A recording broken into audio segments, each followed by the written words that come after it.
क्यों ही नौकरी बदल रही हैं। वो समझ नहीं पा रही कि 4 साल से चली आ रही कंपनी से मिली ग्रुप हेल्थ इंश्योरेंस पॉलिसी का क्या करें। एक ही कंपनी में काम करने वाले कर्मचारियों को कंपनी की ओर से मिले सामूहिक हेल्थ कवर को ग्रुप हेल्थ इंश्योरेंस कहा जाता है। ज्यादातर मामलों में ग्रुप हेल्थ कवर का प्रीमियम एम्प्लॉयर ही भरता है। कंपनी में सेवा समाप्त होते ही एम्प्लॉय का ग्रुप कवर भी खत्म हो जाता है। कर्मचारी के साथ ये कवर परिवार को भी मिल जाता है। नौकरी बदलते वक्त अगर कर्मचारी चाहे तो ग्रुप इंश्योरेंस को कंटिन्यू करते हुए उसे इंडिविजुअल पॉलिसी में पोर्ट करवा सकता है। लेकिन क्या ग्रुप इंश्योरेंस को व्यक्तिगत पॉलिसी में ट्रांसफर करवाना चाहिए या इसकी जगह नई पॉलिसी खरीद लेनी चाहिए? जब पॉलिसी धारक अपनी बीमा कंपनी से संतुष्ट नहीं रहते तो इंश्योरेंस पोर्टेबिलिटी के जरिए बीमा कंपनी बदल देते हैं और यही इंश्योरेंस पोर्टेबिलिटी अप्लाई होती है जब आप ग्रुप हेल्थ इंश्योरेंस को एक निजी इंश्योरेंस में ट्रांसफर करवाते हैं, यानी पोर्टेबिलिटी के तहत ही ये ट्रांसफर होता है। लेकिन ग्रुप इंश्योरेंस पॉलिसी को व्यक्तिगत पॉलिसी में बदलने की सबसे बड़ी शर्त है कि आप बीमा कंपनी नहीं बदल सकते। जिस कंपनी का ग्रुप इंश्योरेंस है उसी कंपनी से निजी इंश्योरेंस भी लेना होगा। पोर्टिंग के 1 साल बाद अगर पॉलिसी धारक बीमा कंपनी बदलना चाहता है तब जाकर इस पॉलिसी को वो दूसरी कंपनी में पोर्ट कर सकता है। अगर आप अपने ग्रुप इंश्योरेंस को निजी पॉलिसी में तब्दील करते हैं तो तैयार रहिए, आपके प्रीमियम का खर्चा बढ़ जाएगा।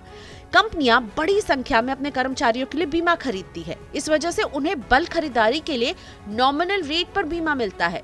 लेकिन जब आप व्यक्तिगत बीमा लेंगे तो आपका प्रीमियम महंगा होगा।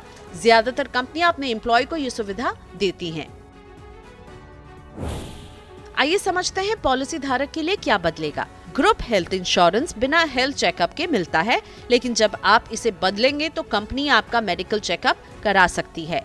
आपके स्वास्थ्य के आधार पर बीमा का प्रीमियम तय होगा। ग्रुप हेल्थ इंश्योरेंस में वेटिंग पीरियड नहीं होता।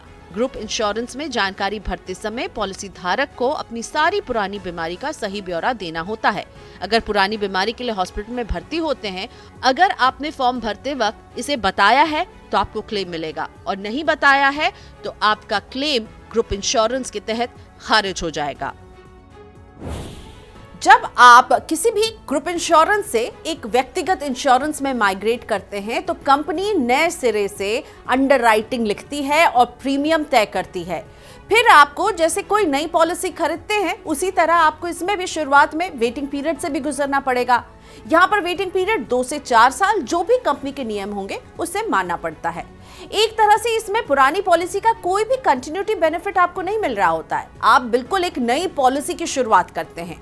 ग्रुप इंश्योरेंस को निजी इंश्योरेंस में बदलने के लिए पुरानी पॉलिसी के रिन्यूअल के 45 दिन पहले व्यक्तिगत पॉलिसी में बदलने की प्रक्रिया शुरू करनी होती है।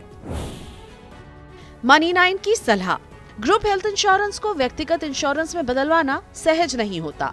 कंपनी कागजों में तो हाँ में हाँ भर देती है, लेकिन हकीकत में वो एक नई पॉलिसी ही इशू करती है।